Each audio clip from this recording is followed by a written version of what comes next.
to our last seminar for this year. And today we have Ami Nishri from the Kinneret Limnological Laboratory, and he's there for 37 years. But he was a student here for a bachelor and master, and then did his PhD in Weizmann. And yeah, we will go a bit more environmental today. So please go on.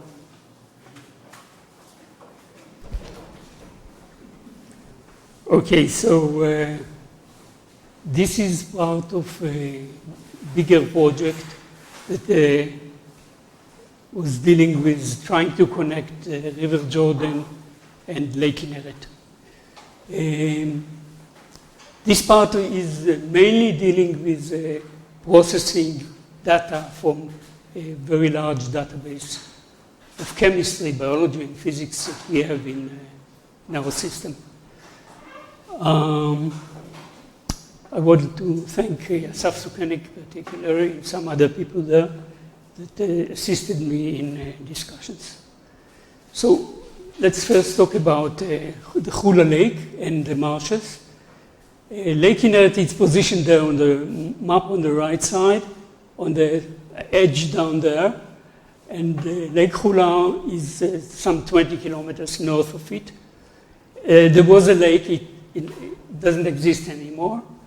And in addition to the lake, there were marshes, and the total area of this all-water complex was about 60 square kilometers, out of which the Hula Lake itself was about 23 square kilometers. This lake existed due to the occurrence of a natural basaltic dike that was situated at the gorge south of the lake and prevented the drainage of water from the north to the south through the Jordan River. So in the early 1950s, due to many, many reasons, the government of Israel decided to drain this lake. And this was done by several means, but one of which was the demolishing of the basaltic dike in the gorge of the River Jordan. And this allowed for water to drain out and go to Lake Kinneret. And ever since, this primary lake in the system disappeared, and it functions as a water body that prevents nutrients from migrating downward to Lake Kinneret. It was removed. So beforehand, it's clear that this Hula Lake, small Hula Lake, was blocking part of the nutrients that were on the way south to the Lake Kinneret, particularly particles and also nutrients, and particularly in summertime. In wintertime, there was in many cases excess water falling on the drainage basin, and there was an overflow, a strong overflow to Lake Kinneret. But in summer, the situation was such that nutrients were almost prevented from arriving at Lake Kinneret. So this is a general background story. Well, when the Hula Lake was drained, there was a sequence of processes that occurred, one of which was a fast oxidation of organic matter, which was a major component of the soil in this valley. And as a consequence, the structure of the soil became loose, and it was available to be removed by dust storms. Other issues that were related to this drying were diagenetic reactions within the pit soil, one of which was the dissolution of calcite, which was a common mineral in these soils. Another one was sulfur oxidation. Sulfur content of the peat of the vegetation was quite high. It was between 2.5% and 3%. So once you allow the oxygen to penetrate into the soil. Sorry. Well, you drain the water, and all of a sudden the topmost 1, 2, and even more meters of the soil were exposed to oxygen. This allowed for bacterial oxidation with oxygen of the organic matter, which was a very fast, much faster processing exothermic reaction. And this allowed for the buildup of material that was later eroded in the drainage basin. So another thing that happened was the sulfur oxidation. Sulfur from peat soils was oxidized and became sulfate.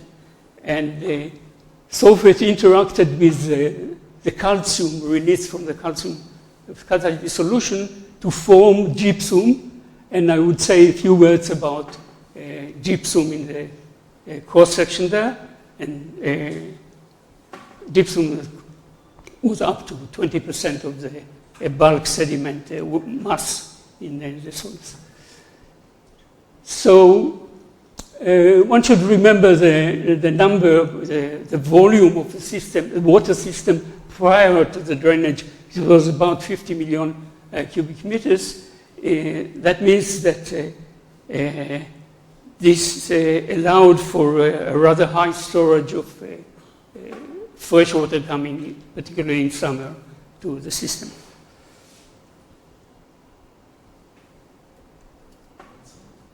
So a few words about Lake Kinneret, because this is our target. Lake Kinneret is a stratified lake. It is stratified over about 9-10 months a year. And it has mainly 2 layers, actually it has more layers. Mainly 2 layers are epilimnion and hypolimnion. Epilimnion responds to air temperature, and it may reach a temperature of about 31 degrees Celsius by the end of the summer, whereas the hypolimnion remains at pre-certification level. In December, more or less, there is an overturn and the all water body is mixed, and for 2 or sometimes even more months the lake is non-stratified and mixed. There is an additional phenomenon that I should mention, and this is that the lake is affected by internal sage activity. Internal sage activity is such that the thermocline that is positioned at the middle of the lake is tilted post-wind, and there is a daily wind, a daily strong wind. Post-wind, there is a tilting of the thermocline, and one of the consequences of this tilting is a lake boundary mixing, through which hypolimnetic water are mixed into the epilimnion. So the overall thing that happens is that epilimnion is growing in volume over the summer, whereas the hypolimnion is decreasing in volume because hypolimnetic water are mixed into the epilimnion.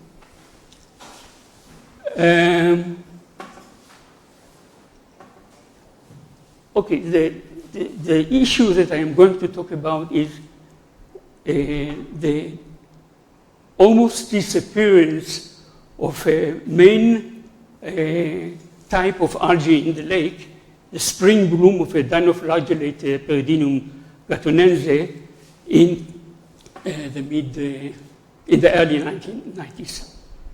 All of a sudden, there is a different pattern, I'll show you in a minute, of the biomass of algae, of this algae, and this signified a major ecological change.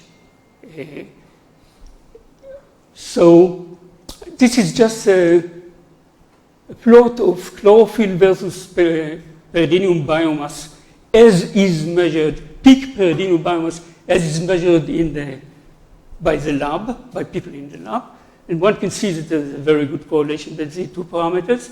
In other words, one can use Peridinium biomass as a reliable parameter to estimate how much Peridinium there is really in the system.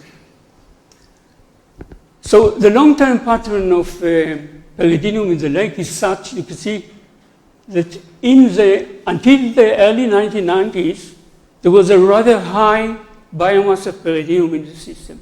Somewhere around 200 gram wet weight, plus minus, all through until 1990. So from 1967, 9, when they started to monitor this parameter, to 1990, early 1990s, they were more or less the same level. There was a steady biomass of peridium in the system, whereas afterwards, there was a sudden change in the pattern of peridium. Most of the years, the biomass was rather low. You can see that after 1990, whereas there were several years where the biomass was peak high in the system. Notice the point, the red point is 1992, which I'm going to talk a little bit about, because it was an extremely rainy year, and it should be noticed.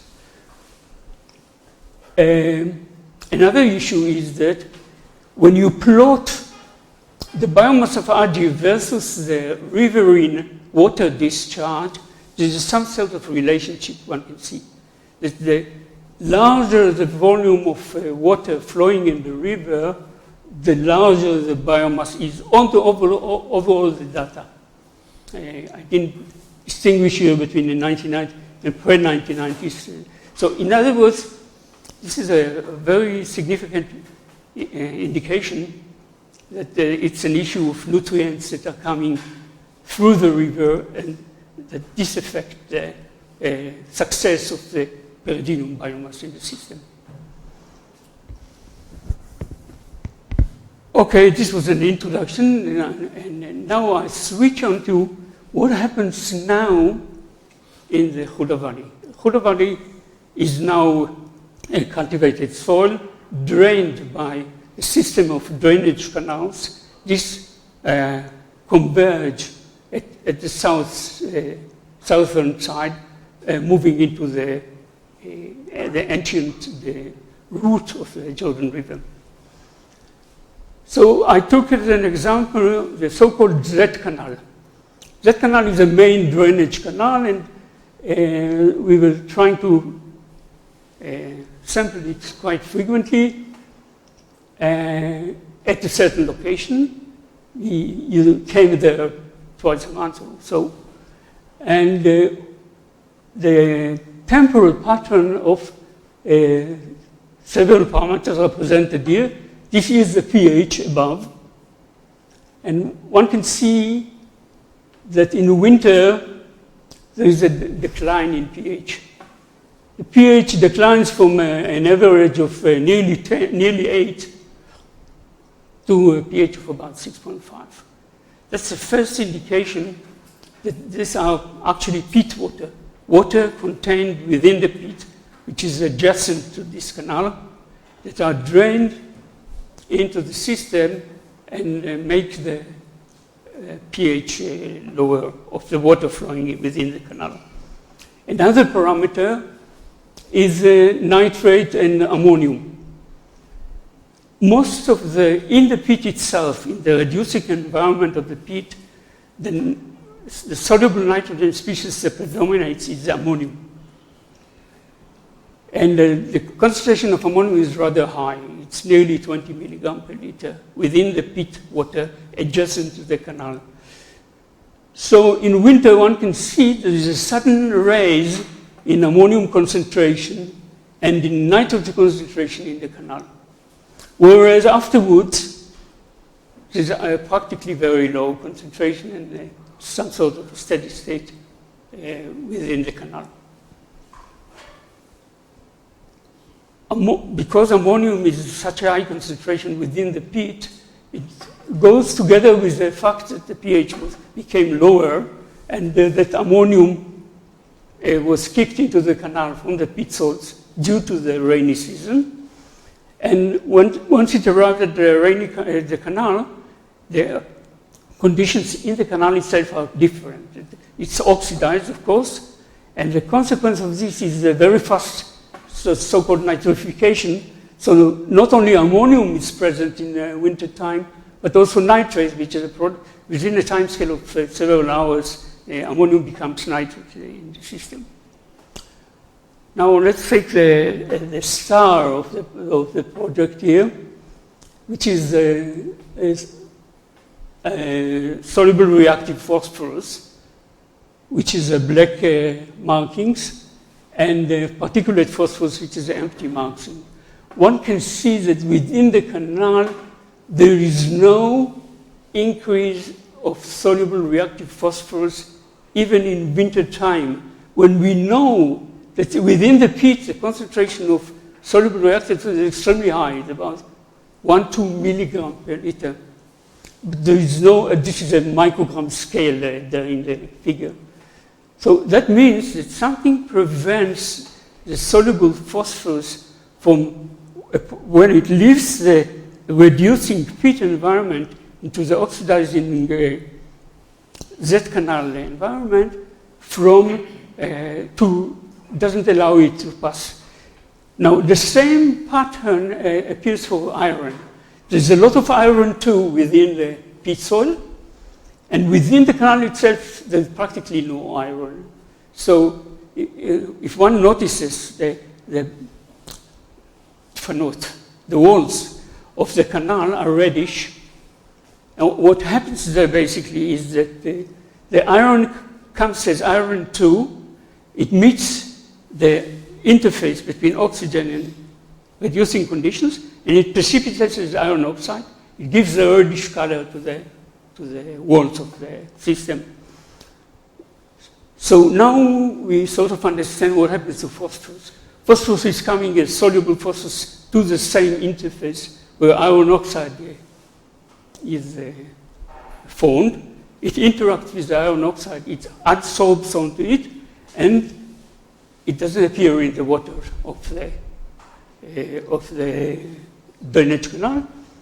There is, however, quite higher concentration of particulate phosphorus in the canal, and we come back to it later.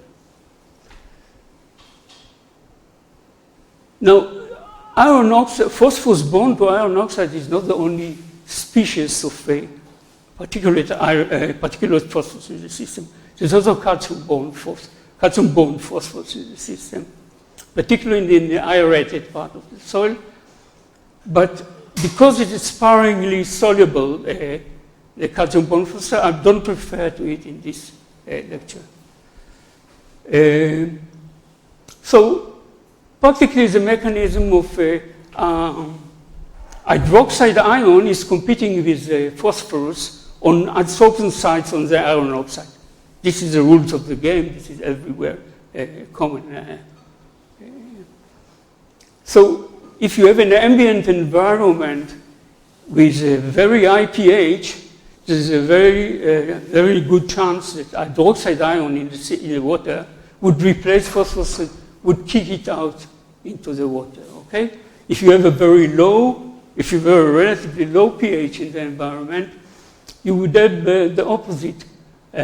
The PO4 would be preferred on the hydroxide ion in the competition on this side. So one should remember that there is a total pH gradient within our system. In the canals, the pH is around 6.5 in winter, as I showed you. In the River Jordan, the pH is around 8. In the Lake Kinneret, the pH could be 9 or more.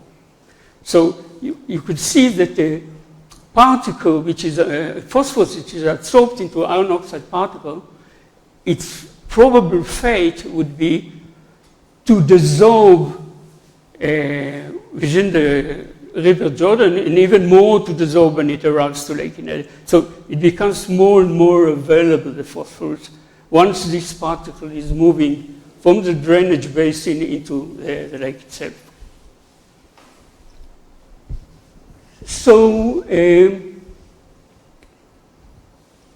I'm moving to another story about phosphorus nutrients arrival to the Huri Bridge. Huri Bridge is located on the River Jordan, more or less at the place where the basaltic dike used to be.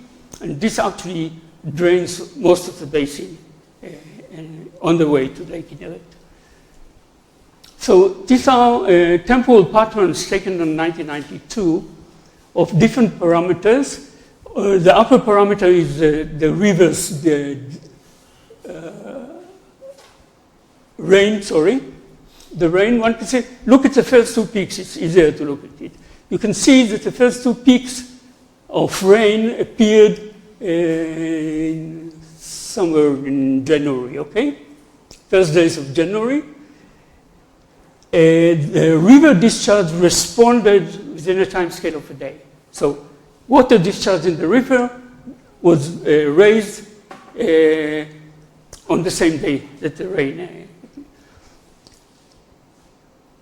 Also, particulate phosphorus arrived and appeared on the same day. The particulate phosphorus arrived at the Huri Bridge down there at the same day that the rain fell down. And also particles as a whole arrived at the same day. So these are two types of particles, total particles and particulate phosphorus, that arrive at the same day that the rain was falling.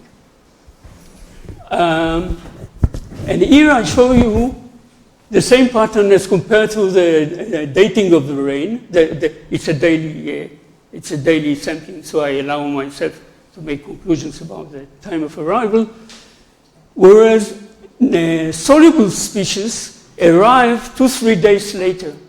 The peak of the soluble species arrived 2-3 days.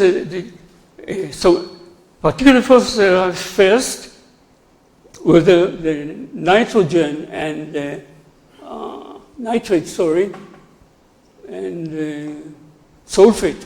Yeah, somebody asked me to speak about sulfate. They arrived 2-3 days afterwards. In other words, the phosphorus had a much more complicated history, while the soluble species, they are affected by the rain, but the rate-limiting step of the transport is a migration from the pitch soils to the drainage canal and along the drainage canal. So they have a delay time of 2-3 days, whereas, as you saw, phosphorus doesn't behave like this. It behaves differently. One can see also that sodium and magnesium, different solutes, behave similarly to those guys that are stored soluble within the pit soils. So,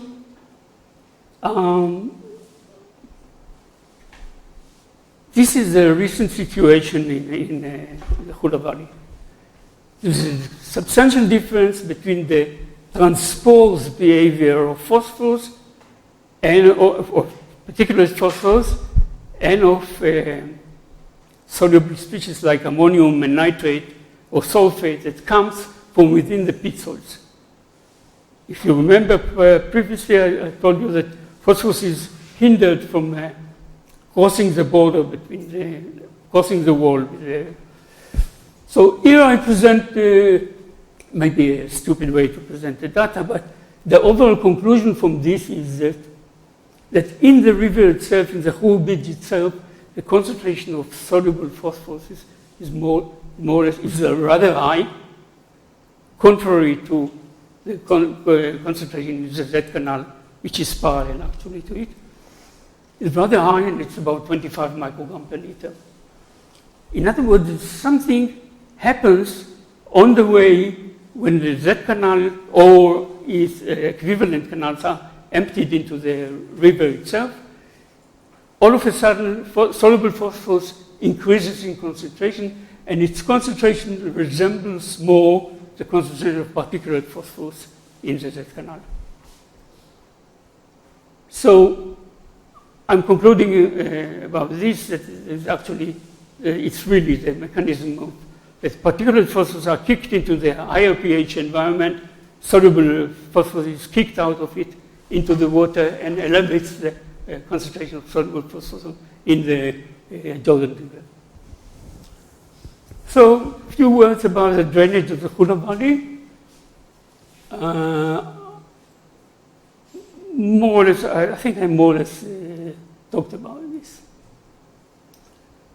So, what happened simultaneously with the drainage of the Hula Valley afterwards, there was a substantial increase in the concentration of particles in the Jordan River and in all of the drainage basin. Okay? All of a sudden there was and as I told you before, there were dust storms in the system, and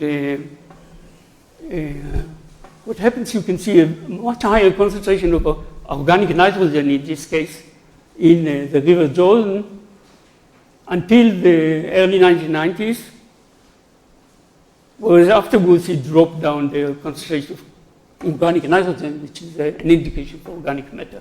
So there was a high concentration of organic particles in the River Jordan in the 1970s, 1980s, a lower concentration afterwards. I took the Dan River, which is situated north of the Hula Valley, and not in the main direction of wind in this area, and we can see the similar thing. You can see that much higher concentration of organic nitrogen in the 1970s than after the early 1990s, and again an indication that organic particles were not only, were spread all over the drainage basin. For biogeochemists, it's interesting to see that the pH of the downstream shows a mirror image to that of the organic matter, as if more bioavailable organic material in the system, more respiration, you have a lower pH in the system, and vice versa. So this is a very strong indication for two different parameters measured in different methodologies that show the same picture of a buchta of organic particles spread over the basin as dust. One can see also the same picture in the Meshoshim stream, which is not in the drainage basin. It's actually east of Lake Kinneret. You can see the same picture. And one can see the same picture in Lake Kinneret itself. You take the surface water, you can see in the upper figure, you see more organic matter in the lake, much more organic matter in the lake in the 1950s, 60s, 70s, 80s. And then it dropped to a new steady state concentration of organic particles. One can see that this is quite a big body of water, Lake Kinneret, that the system responded by lower pH when there was a lot of organic matter in the system, and by lower oxygen content, see at the middle graph, during the 1970s, 80s, and then it went into a new steady state a little bit. The pH became higher, the oxygen became higher. This is of the 1 meter depth layer because of many reasons. I don't deal with the lake itself. So you can see that the lake itself also responded to this mass of organic matter that came into the system. And actually, this is a sulfur profile in station A, which resembles the organic carbon profile of Jonathan and Yael at the time, that you have much more organic matter in those years that the system responded to this huge amount of organic matter that came with the dust.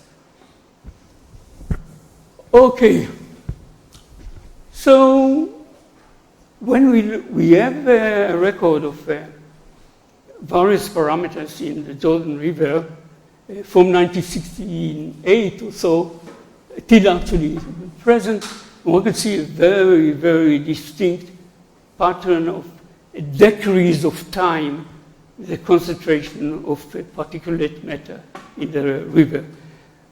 From this pattern only, one can conclude that the amount of particles that were brought in with the river in the 1970s, 80s was somewhere around 600,000 tons. Okay, so there was quite an erosion of the system, and this is a direct measure of, because this was measured by actually Mekorot Water Company in the system. This is organic nitrogen loads in the river. Sorry. So we finished. We are convinced that there was a massive sedimentation of dust, part of which was organic particles, part of which was gypsum crystals, and I wouldn't show you why and when, falling on the aquatic system after, due to dust in the 1960s, 1970s, and this finished in the early 1990s. It finished simply because there was no more dust cover on it. It was eroded altogether, and you end up, and I'll show you this in a phosphorus pattern, that, okay. So now we're going back to peridinium. We know the stoichiometric composition of peridinium. That is to say, from biomass terms, we can translate it to how much carbon there is stored in the peridinium bloom at a certain height of the bloom. Simply because we know CNP, we know how much carbon there is on a wet weight basis. So figures are as following, without going into these details, is that somewhere around 5,000 tons of carbon are stored in the peridinium bloom in a typical bloom, in a 220 milligram per liter biomass.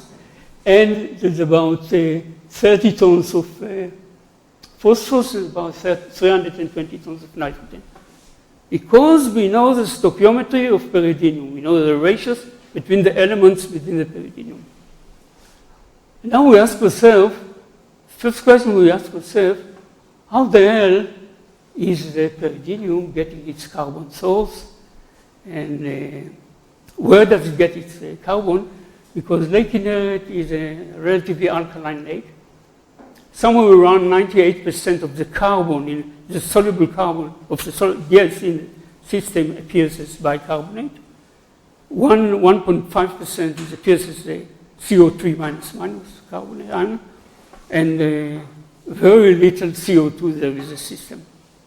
There's very little CO2, there's practically, at the peak of the bloom, there are actually 2 or 3 micromole per liter of carbon in the system. So where does it get its carbon from such a huge amount of carbon, 5,000 tons within the cells? This is the question. Now one should remember, notice that algae prefer CO2. Yeah? CO2 may enter by diffusion through the membrane. And there was a work done by Ilana, I think you were cooperating there, that explained this phenomenon by having a carbonic anhydrase, an enzyme that converts bicarbonate to CO2 next to the walls, next to the membrane of the peridinium cell. And this allows for CO2, even though it's a very small relative concentration, to be able to enter into the cell of the peridinium. Bicarbonate is ignored altogether because of energetic reasons. And this explanation was more or less convenient for many people. However, there was no quantitative explanation given to it, except for the observation that Ilana made that there was a relatively high activity of carbonic anhydrase by the outside membrane of the cell. And the other issue is, you'll see immediately, is that when you make this reaction, and if it's a quantitative reaction, you would expect the conversion of bicarbonate to CO2 to result with a low pH. Okay? HCO3 goes to CO2 via the release of the proton, and this should decrease your pH of the system. No other way if it's a massive process. So here you have several parameters given for the springtime in Lake Kinneret. This parameter is the biomass of the upper on the left is the biomass of algae of Peridium mainly. You can see that this line represents the peak time at the first part of April of the algae. And you can see the concentration of calcium and of alkalinity, carbonate alkalinity in the system is during that time when the Peridium develops its bloom, the concentration of calcium and alkalinity is decreasing considerably. The most probable explanation for the decrease in calcium and carbonate is the precipitation of calcite. An additional thing is that you can see the pH, which is the middle one at the bottom. The pH increases to very high levels of sometimes even in noontime approaching 10 or so. So, in the temperature, I wouldn't refer to temperature, it's an interesting story. You can see also the oxygen at the peak of the bloom, the vertical line, the temperature, the oxygen concentration is at maximum, and it may approach 2.5 times saturation value with respect to oxygen. Okay, so this is a picture taken by Ami of by scanning electron microscope in this department, showing a teca. A teca is an envelope of the Peridium. Peridium is quite a big animal. It's 30, 40, 50 micron in diameter, and it's wrapped by a carbohydrate, quite a resistive carbohydrate, and looks like, if you want, a tarmil or whatever you want. And so we took several sediment trap samples, and Amitai pictured crystals of calcite within a teca of Peridium. It doesn't mean that they have a relationship. It only means that when it falls down to the sediment trap, they are being collected within the. But it also means that they are neighbors. They talk to each other. They fall from above at the same time.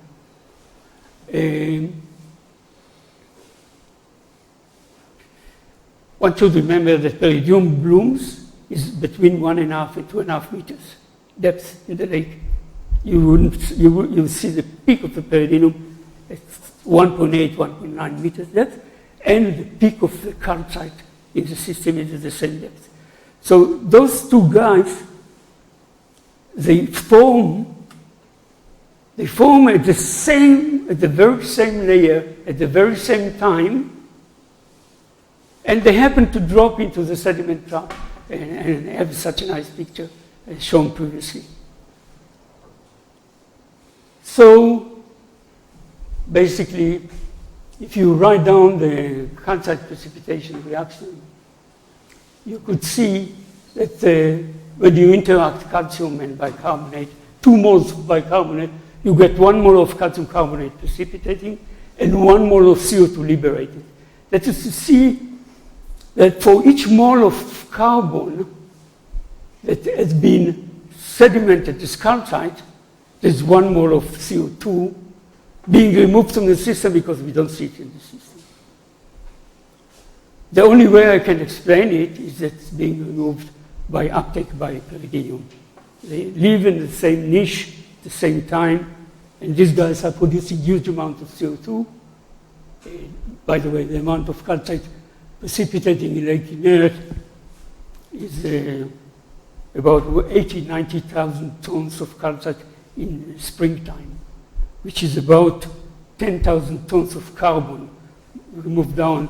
That means that if the theory is correct, you would expect to have the same amount of carbon being supplied to the Peridium at the same time.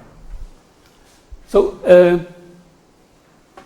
this is an interesting picture. I didn't want to go into it. This is it shows that actually the amount of calcite precipitating in Lake Kinneret in the 1970s, 80s was larger than the amount in the 1990s onwards, because the amplitude the amplitude here is larger by 20-30% than the amplitude afterwards, and because the actual concentration in the water has been raised slightly of calcium. Of course, calcium and alkalinity, I wouldn't talk about it. So, Boaz wanted me to speak about sulfate. So, there's a proof that the gypsum crystals went from the Hula Valley by air, not by water, and fall directly on Lake Kinneret. They were massive, for about 70,000 tons of gypsum, one can estimate, of gypsum crystals going through the air, through the dust, falling directly on Lake Kinneret at that time. Okay, finished with this. Let's go to nitrate. Nitrate is a soluble species. The overall, the long-term trend of nitrate in the River Jordan, nitrate is the main species of soluble nitrogen in the Jordan River. One can see that it increases slightly with time. It increases from about 1.5 to about 2 milligrams per liter over time. And that means there's more nitrogen coming into the system. The reason is probably because there are few Druze villages in Ramat Golan that they dump the sewage to the banyas and so. But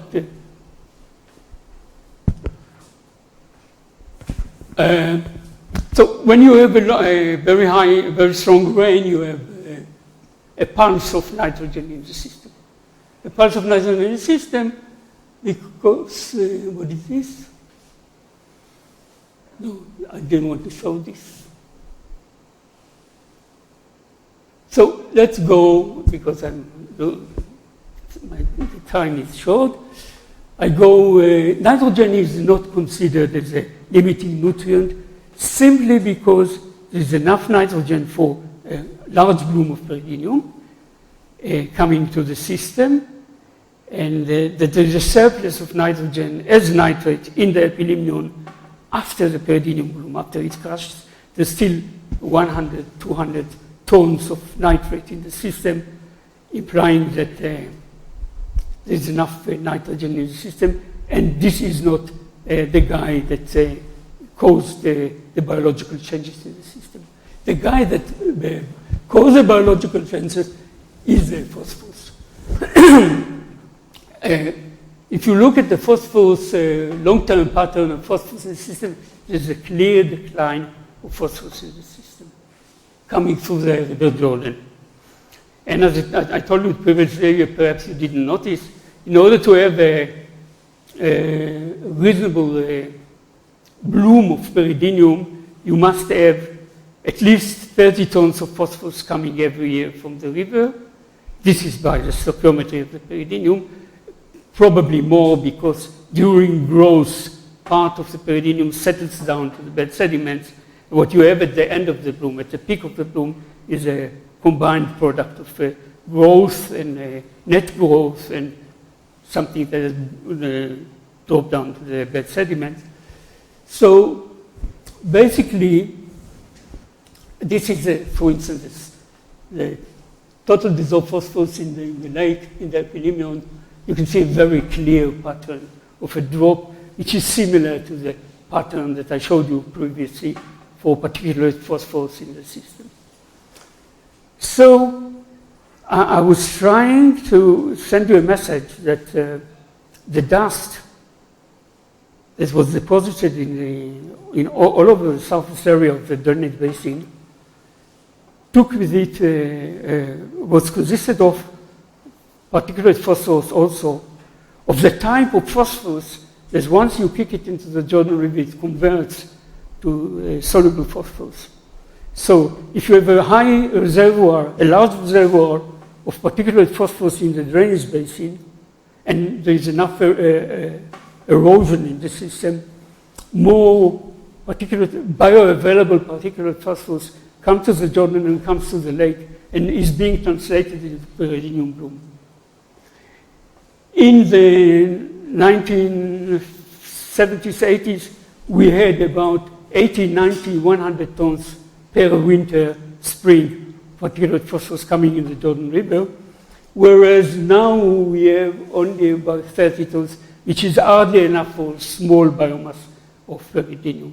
So the reason, the eventual reason for having the bloom changing as it is was there's no more reservoir of particulate phosphorus spread over the basin, and now the system relies only on its natural sources of particulate phosphorus. And the reason why pyridinium went down is not enough phosphorus, whereas in very rainy years you have enough erosion in the system that sends a message to the lake, make more pyridinium. Okay? This is not always true. There's some exceptional years that the lake behaves, from on external, internal reasons, behaves different to this pattern that I will show. But overall, I think it quite well shows. Okay, any questions?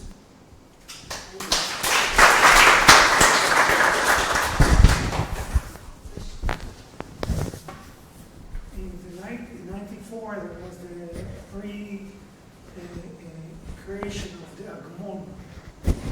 In 94, this has to do with some of the changes that you see. I spent some years of my life trying to figure out this coincidence of favor.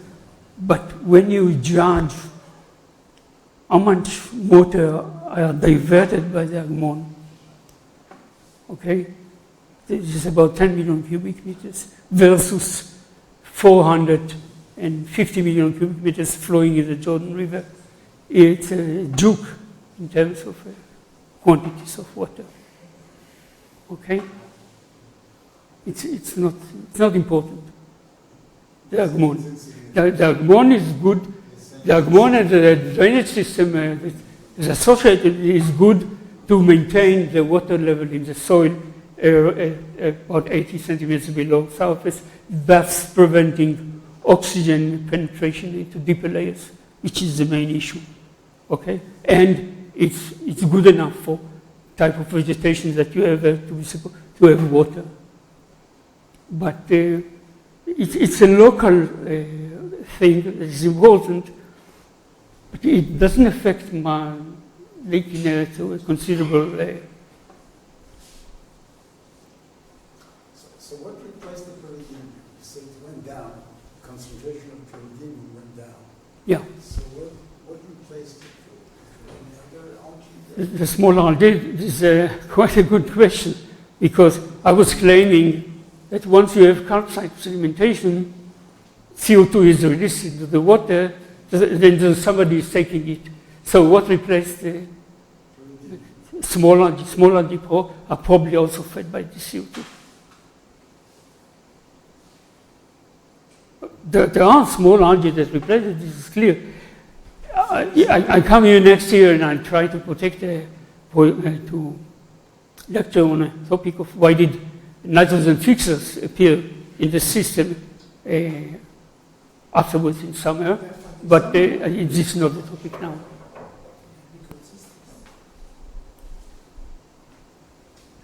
Is there any evidence for pyridinium in Lake Kinneret during the time that we have the Hula?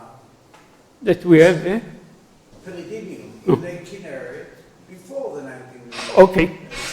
This, before the Hula was drained. Good question. So there was a guy named Mike Levitt, a Canadian, that took a core of 37 centimeters in Lake Kinneret in Station A, and he detected tecas. He was counting tecas at a depth of 37 centimeters, which is what? 100 years or so? Okay? So teca is not a meuban, it's not a fossil. It's a relatively resistant stuff, and it's more or less preserved within the sedimentary column. So he was showing that there was pyridinium prior to when the Hula Valley was still existed in the system, and I figure that this was the wintertime, high floods, 250 million cubic meters per 2 months of rain in the system. The Hula Valley has a total volume of 50 million cubic meters. It just overflew and went to the system before this breaking our head on this issue, whether there was periodinium before or not.